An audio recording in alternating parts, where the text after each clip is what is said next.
And that'll do it from the studio. Let's get you out to Kevin Harlan and the rest of the 2K Sports broadcast crew at the arena. I'll see you back here at halftime. The NBA on 2K Sports welcomes you to Wednesday afternoon basketball. This is Kevin Harlan alongside Clark Kellogg and Steve Kerr. Now a chance to check out tonight's starting lineups. First for the Celtics.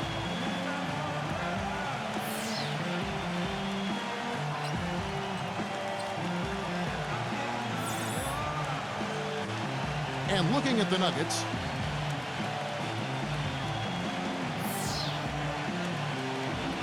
You know, the high-octane offense and the up-tempo brand of basketball the Nuggets played really was quite effective in being able to kind of dominate Eastern Conference teams.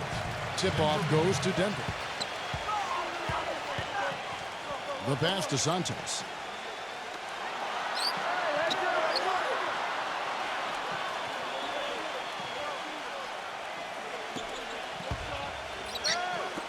Shot clock at 6. Number 18. And easy 2 points on the layup. Well, and back to the Nuggets. They did well against the East, as you alluded to, Clark. They were 19-11, Steve, against the conference as a whole. Well, that's right where they wanted to be record-wise, Kevin. And even though the Nuggets got out and ran, you know, they could actually still play with a physicality as well when they went up against the East. So they did pretty well. They swept the entire Central Division. And they were the only team to go undefeated against an individual division all last year.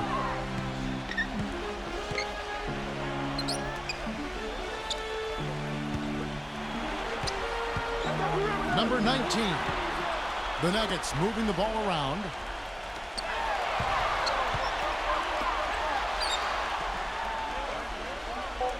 The Nuggets need to get a shot off here. A shot. No good on the shot. A bit long that time. Awesome defense. I mean, he'll hit those unless you're right in his grill. And just over a minute played here in the start of the game. To the paint. Reverses and fouled hard that time. He'll get to the line and shoot 2. Well, an exciting player, Kevin. Incredible agility, and even when you think you have him stymied, he's great at maintaining his body control in midair and still getting a good shot off. And Steve, some of the best highlights you're ever going to see are going to come from this guy. Every time he steps on the court, there's a chance he'll perform the dunk of the season.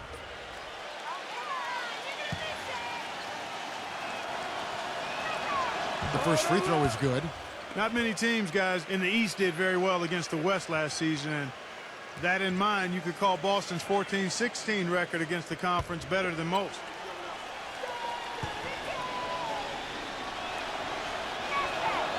He doesn't get the second one. And for the Celtics against the West, even in the shortened season, they were having a lot of trouble with some of the bigger lineups, Steve. More of the up-tempo teams out west. Well, the Celtics were old and a little bit small, too. Kevin Garnett played center last year, so they played a lot of small lineups. And when you're small and you're old, sometimes, you know, that's going to cost you, particularly on the road. He's getting his first free throw attempt of the game here.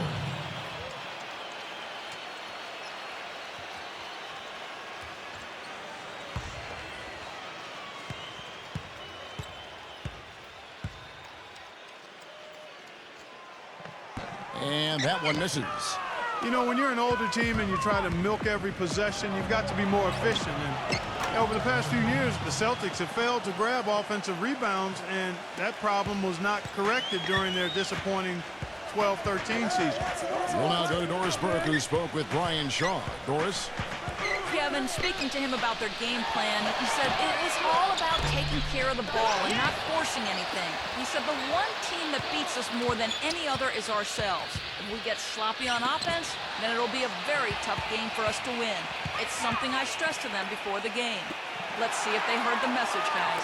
All right, Doris, thank you very much. And getting good shots, guys, creating those quality opportunities is something Coach hopes to see here early on. You know, Kevin, I think he worries sometimes that his guys play too much individual one-on-one basketball. I think he really wants the focus to be on team execution today. And that's where it always should be, Kevin. And Steve, hero ball doesn't usually end up allowing you to be successful. So let's see if his message got across. Well, Clark, as you said, the Celtics just didn't grab any offensive rebounds at all this last season. Dead last in the entire league in that regard. And Steve, they were getting, what, about 8 a game? That's been the case with the Celtics for about the past 4 or 5 years. They've never been a team that concentrated on offensive rebounds, partly because they wanted good transition defense, so they didn't send more than 1 or 2 guys to the offensive glass. Boston trailing. They set the pick.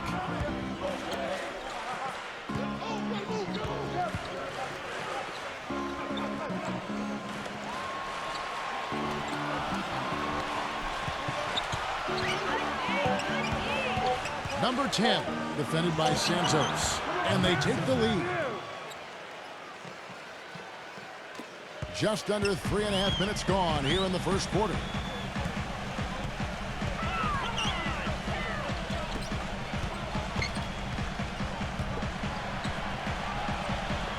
Number 19. Another miss, and they've really hit a rough patch here. Cardona, defended by Santos.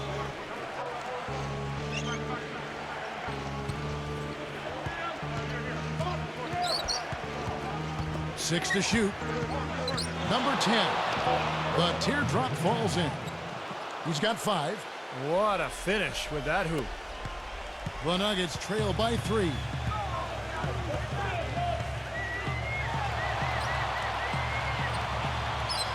Passes it to Santos. Sinks the three-pointer. That is not enough coverage. Got to do better than that defensively. Basically no coverage. I mean, defense did not look very good there. So the Celtics call timeout, their first. The Celtics making a switch here.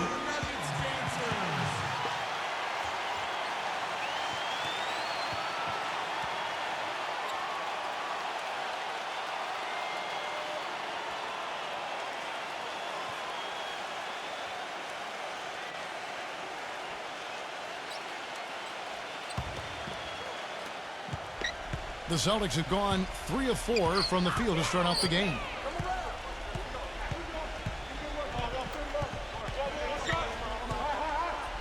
Zero. Rejected by Flores. 0. Comes up empty down low. And they forced the miss with that good defensive rotation. They're playing well together as a unit. Number 18. And that one's good. 1:09 left here in the first quarter.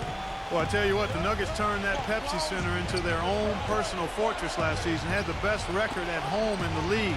Nobody could run with them when the game was played at the Pepsi Center.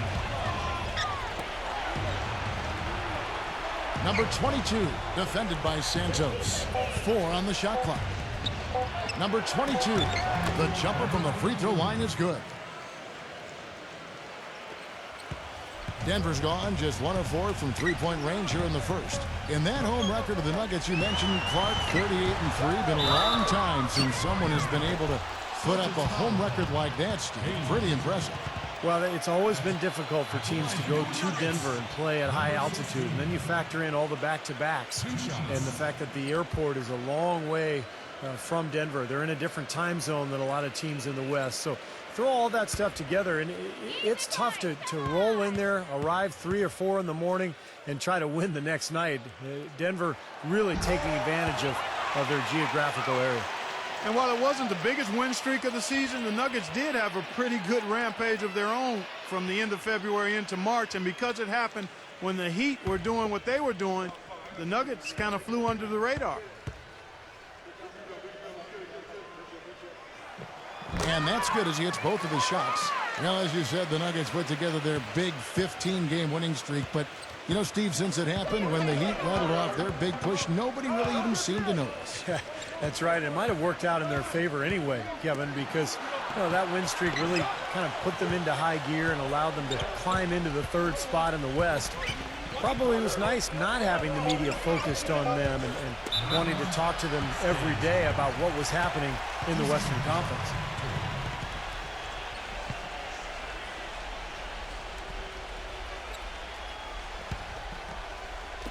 .15 seconds left in the first quarter.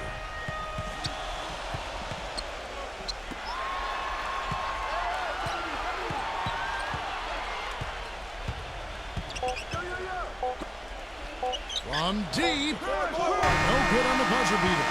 And still a close game as the first quarter comes to a close.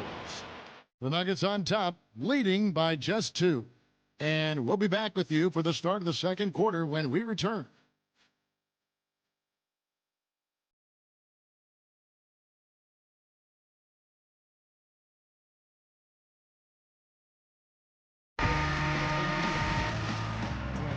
Well, it's been a tight one so far as we get the second quarter going back here. What do you guys think about the Nuggets out here in this one? Well, the thing they tried to establish right away was the presence down low. You look at the points in the paint. I think that's been the difference. Yeah, and I like the fact, Steve, that they're not settling for the outside shots. I mean, go in there and get what you want. Keep attacking the rim.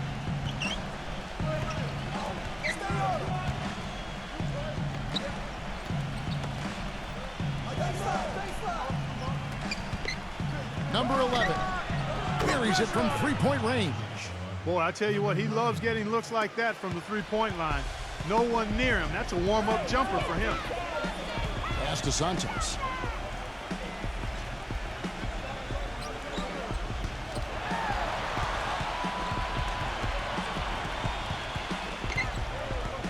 Clock at 6.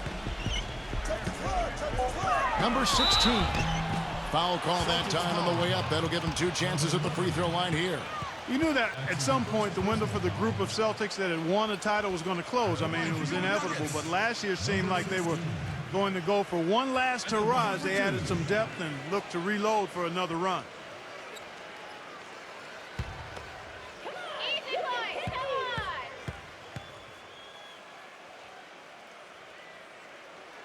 That free throw, no good. And getting back to the Celtics and Rondo's injury, a lot of people expected them to start the rebuilding process. Ended up standing pat at the deadline, Steve, even though there was, it seemed, a lot of interest. You know, you want to give that group, KG and Pierce and Rondo, you want to give them another run. And they had their last hurrah. They didn't get it finished. And now you start the rebuilding project. So a lot of trades, a lot of movement over the summer. But I like the fact that they gave that club one more run. And the Celtics with possession here.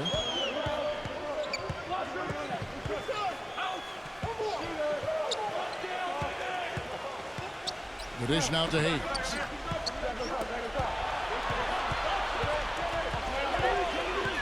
Number 11. And he uses the glass on the layup. He has 5. Just over a minute gone here in the second quarter.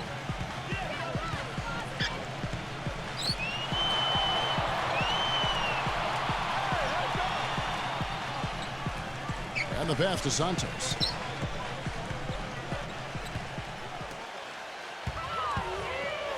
And it's rejected.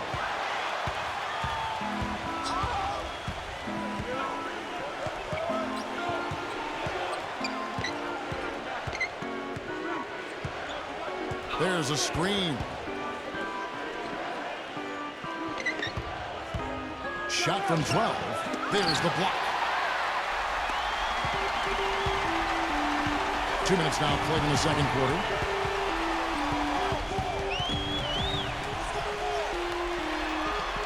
And another foul would give him 3 before the half, something to keep our eyes on. Some thought the Nuggets might be a dark horse team to get to the Western Conference Finals last season, but they didn't even get out of the first round. They lost to the Warriors, a very good Warriors team, in 6 games.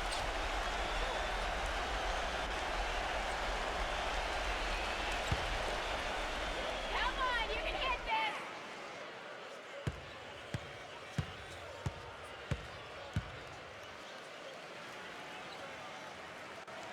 this. And the first one drops. And the Celtics making a change here.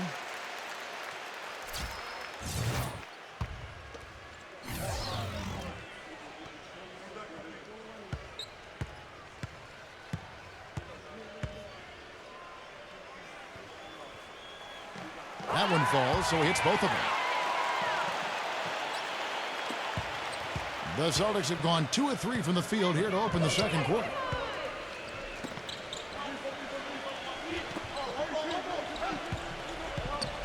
Puts it up from 7, and that's off the glass and in. And going back to that series, Clark, I think it was easily one of the most exciting series of the first round, but the Nuggets knew They would have an uphill battle when they drop game 2 at home. You know, Steve, they looked like they missed Gallinari in some of those games, obviously. Well, I think anytime you're down a three-point shooter, it makes it very difficult, particularly in the playoffs when teams can sit back and pack the paint. So I thought that was what that series showed, is that in the postseason, the best three-point shooting team often has a big advantage, and the Warriors clearly were much better from beyond the arc.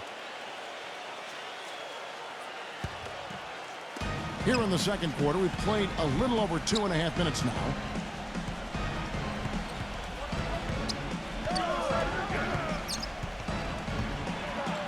Number 23. Offensive rebound. No good with the layup. Yeah, he's surprised he didn't make that one because he had a pretty clean look at the hoop.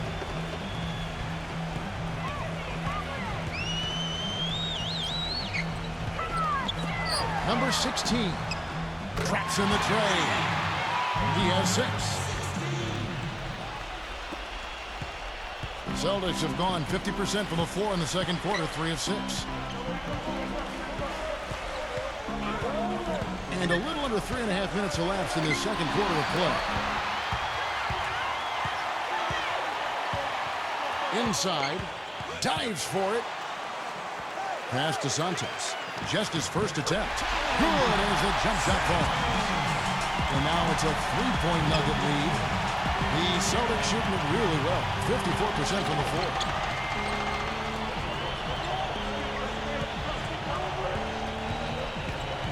There's the pick.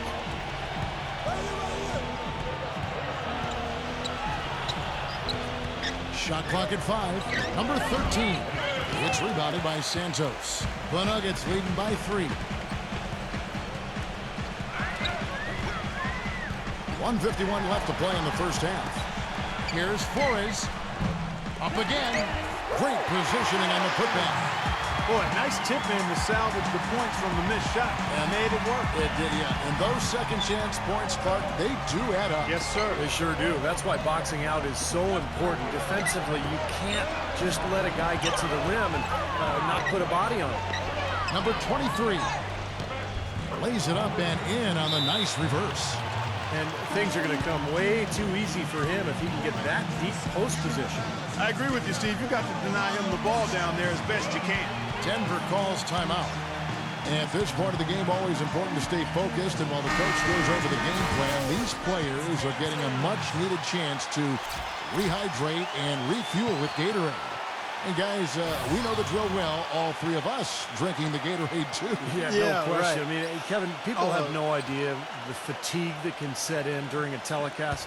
And so it's important for us to stay hydrated all game long. Clark, you're always hydrated. Yeah, I try to be, but it's usually with a combination of H2O and Gatorade. I love Gatorade. And look at Steve, guys, the Gatorade shirt on. Yeah, he's really immersed in the Gatorade. Yeah. Gotta love it.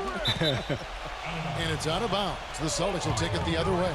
Difficult to explain that turnover. I mean, I guess he thought he had more room than he did, but he really lost his place on the court. 1:06 left in the first half of basketball.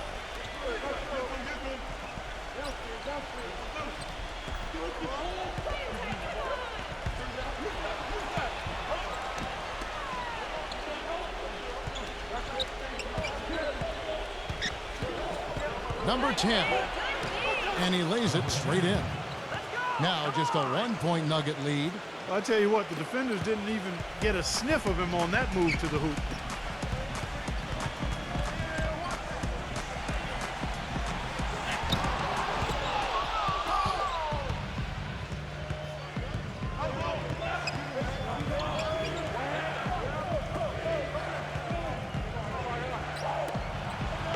.24 seconds left in the first half. Off the pick. That one off the back iron and out. Couldn't convert, but nice little two-man game there. And it wouldn't surprise me to see them go back to that the next trip.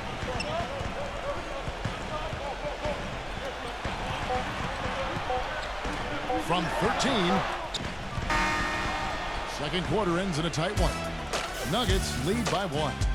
And coming up after the break, it'll be Damon Bruce breaking down all the highlights from the first half of play. Now, presented by Sprint. It's halftime. I'm Damon Bruce. Out at Pepsi Center, the action has been good. A tight game for the Nuggets, squaring off against the Boston Celtics. Garbage points making up the difference, and right now they're sweeping the streets.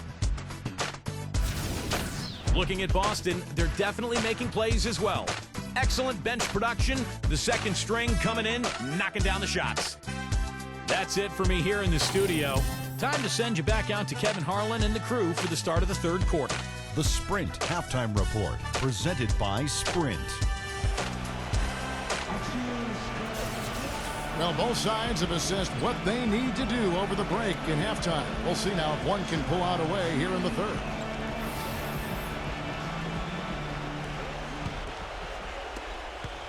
Boston trailing. You know, a big part of why the Celtics dropped so much last season was they weren't very good on the road. Ended with a 14-27 record away from home, which was by far the lowest of any team in the East that made the playoffs. And pushing it up, here's Denver. Number 18. That's good.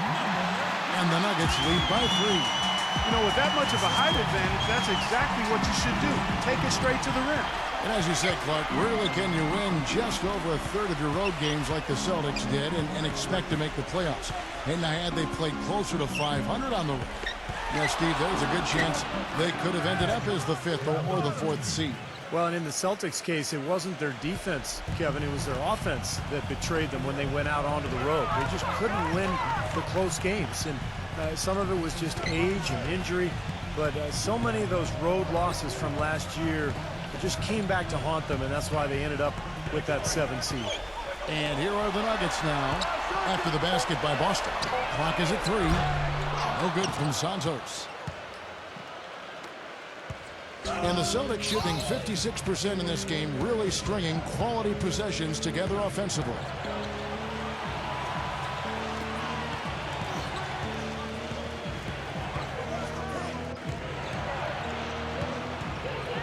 The Celtics need to get a shot off.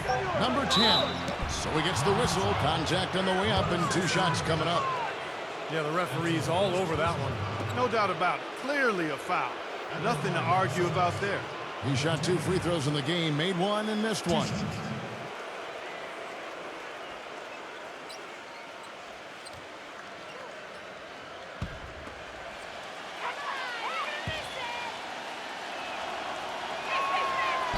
He's off on the first.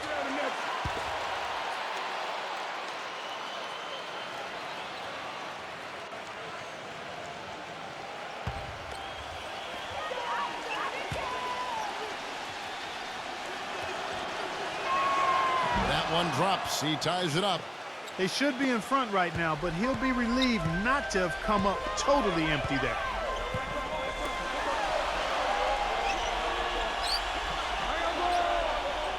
Pass to Santos.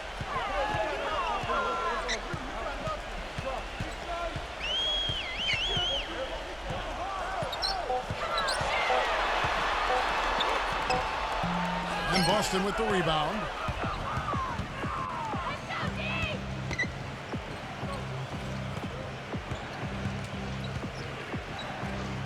Out of bounds. Denver takes possession.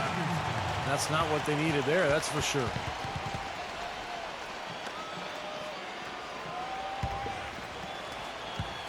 Nuggets are gone 1 of 3 since starting the second half.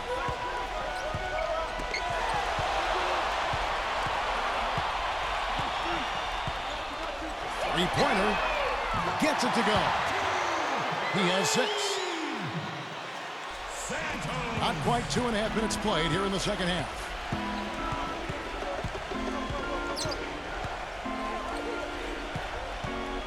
Here's the screen.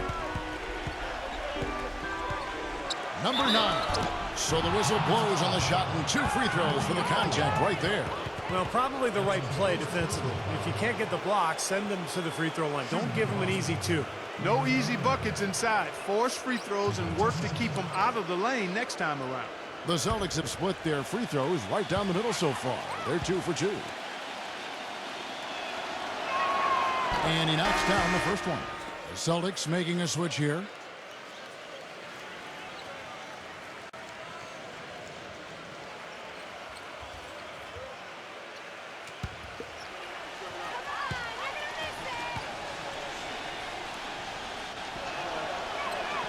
And so he makes both from the line. He's a dead eye at the line, fellas. Just call him automatic. He doesn't miss many of those.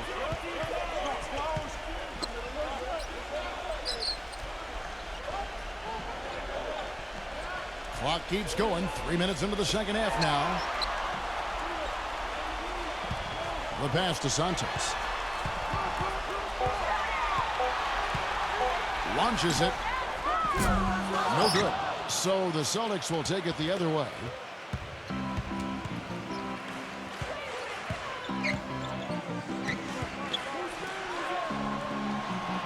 Nice ball movement by Boston.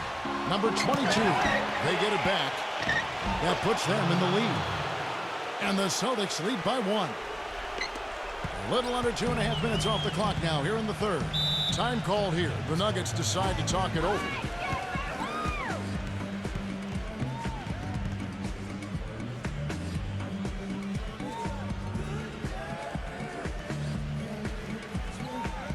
And the Celtics making a change here.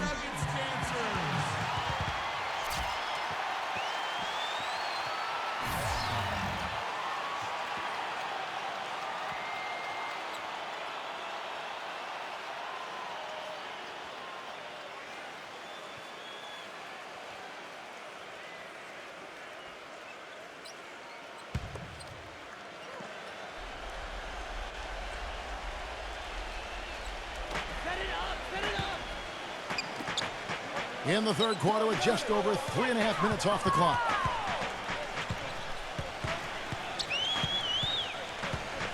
Passes to Santos. 6 on the shot clock. Number 34. And too long on the shot. What was the defense doing there? I mean, he is not the guy to give an open look to, and yet they got away with it.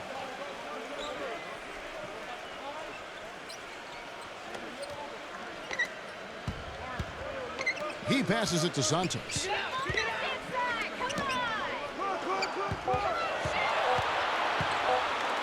From deep three-point range, sinks it. What range from outside? Wow. 7 points in the game. One thing that stood out with the Nuggets guys is how they rebounded the ball. They had a number of guys that could just attack that glass, and when you have guys that are hungry and resilient and relentless, you get a lot of rebounds.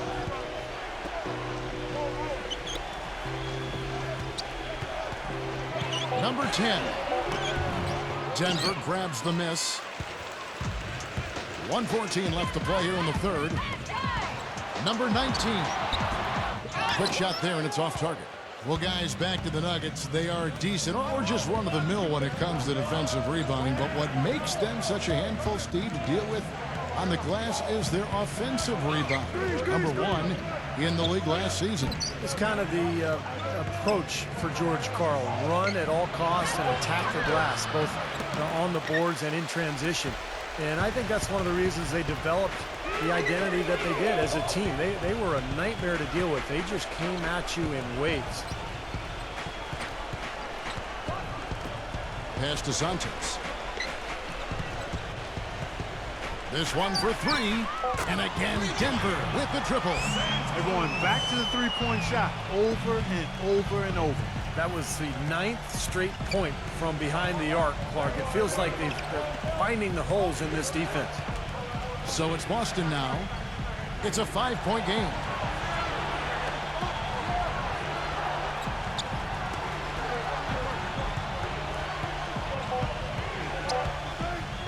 Number 9 hits from the high post.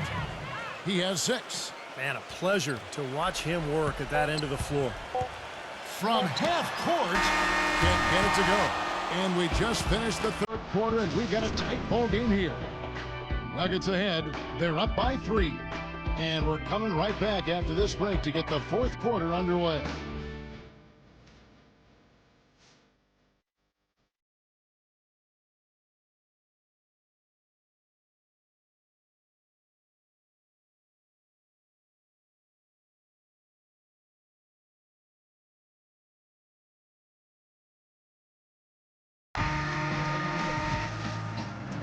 Thanks for joining us again as we get set for the fourth quarter. A terrific game so far. And what do you guys think so far about the offensive approach for the Nuggets? So far, they've turned in a fantastic performance from the three-point line. It's been a weapon all game. The other thing that jumps out to me is just the big number of assists they've had. The offensive efficiency has been a major factor. And Denver has possession. 3-point lead. Number 16. A three-pointer is right on target. That's now a dozen straight points coming off wide open three-pointers. You know what it looks like to me out there, guys? I mean, it looks like All-Star Weekend out there. We know how much defense is played there. It's actually defense during the All-Star Weekend, no D.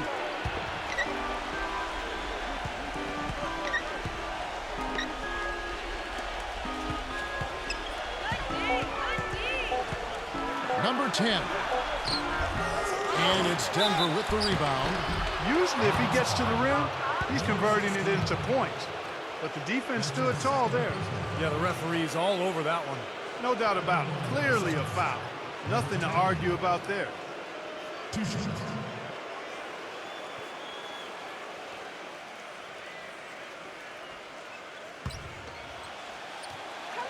you can miss it! No good on that. Celtics making a switch here.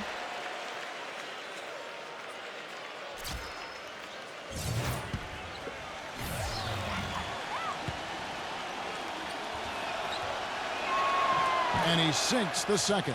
Boy, they came out of the locker room at halftime with a much more physical disposition than they had in the first half. Sure helps that they've gotten extra trips to the foul line here in the second, and that has to continue if they're going to complete this comeback. And the Celtics making a change here.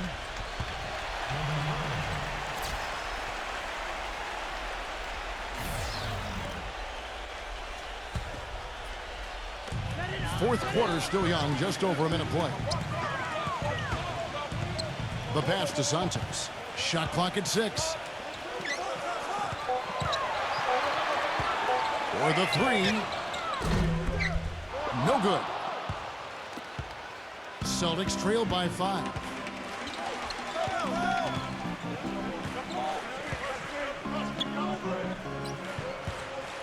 We've gone about a minute and a half into the fourth quarter.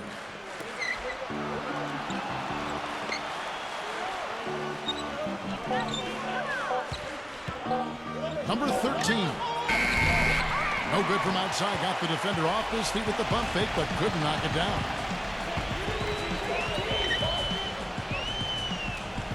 Passes it to Santos. But they'll get another chance.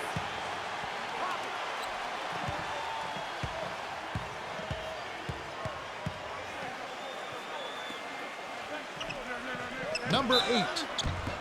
And the bucket counts, and he's on his way to the free throw line. Try to make it a three-point play. That is a pretty finish.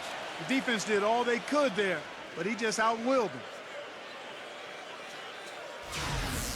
Celtics making a switch here. Number 8. One shot.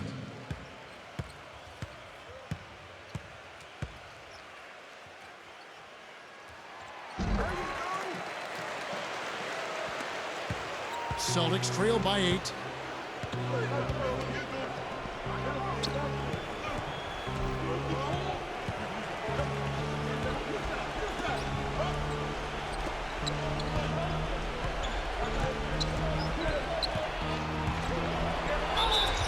The basket drops, and he gets fouled on the shot. One free throw coming his way.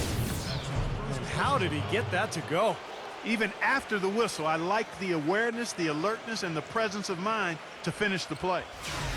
And the Nuggets making a change here.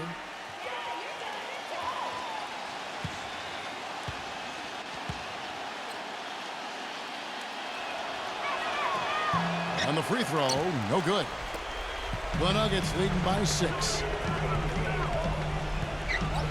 Number 19, good on the baseline jam. A little over 2.5 minutes have passed here in the fourth quarter.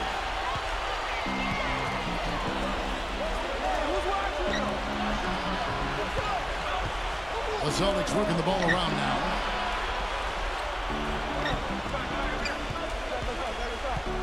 5 to shoot. Out of bounds. Celtics ball as Boston keeps possession.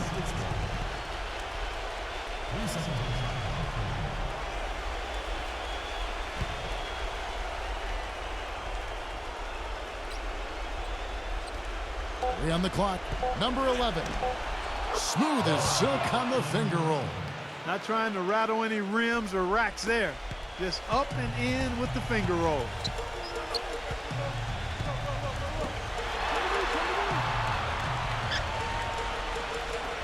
A look at the clock, a little under 3.5 minutes gone here in the fourth. That's good. We're seeing him bring that shooting percentage up now, guys. The first half was a struggle for him.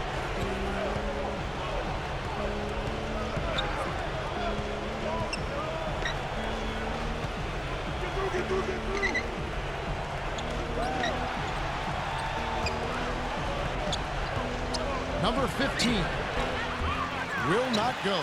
This is off the front iron. Clark, they can burn some clock if they want to. Yeah, and maybe buy a little oxygen while they're doing it.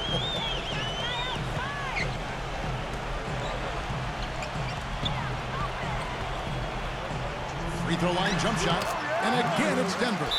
Impressive play there. They have been really good offensively. Piling up the points en route to this big lead, guys. I mean, they've been unstoppable. Now a timeout called by Boston. They're down by 11. 1:58 left in the fourth quarter. Let's catch up with Doris from the sideline. Kevin, the head coach for the Celtics had some instruction for his guys during that break. He told them, no holding back. I want 100% effort out there. If you can't give it, ask for a sub. No time to rest now. Let's get after it. Kevin, he wants everything they've got. All right, Doris, thank you very much.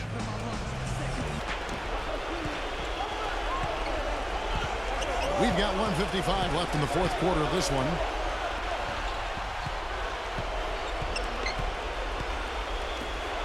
Lets the three fly.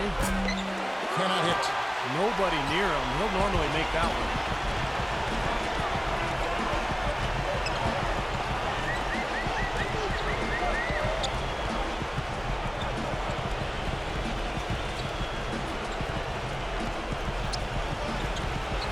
On the clock.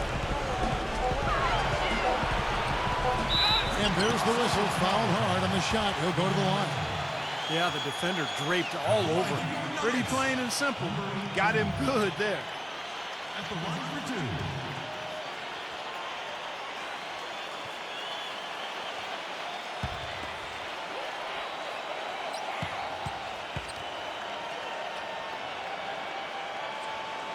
The first one falls. And the Celtics making a change here.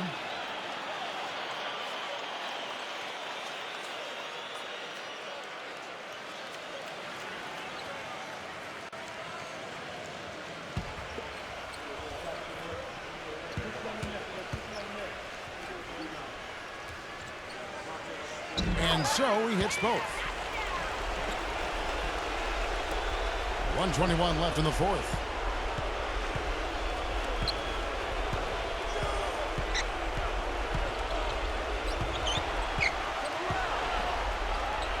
Halt the run. Boston again missing. The Nuggets leading by 13.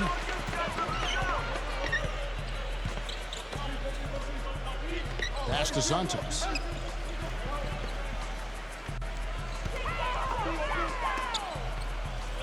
Clock at 6. The three. The rebound by the Celtics. And pushing it up, here's Boston. Here's Cardona. Count the bucket. That's what has to happen if they're going to turn this thing around. He's got to take charge. He's got to be aggressive and really look to push here offensively. Clark, they're in good position here to ride it out. Yeah, they certainly are. I mean, if they just play smart right here, Kevin, this game's pretty much over. Denver with the ball. They've allowed just 7 points here in the fourth quarter.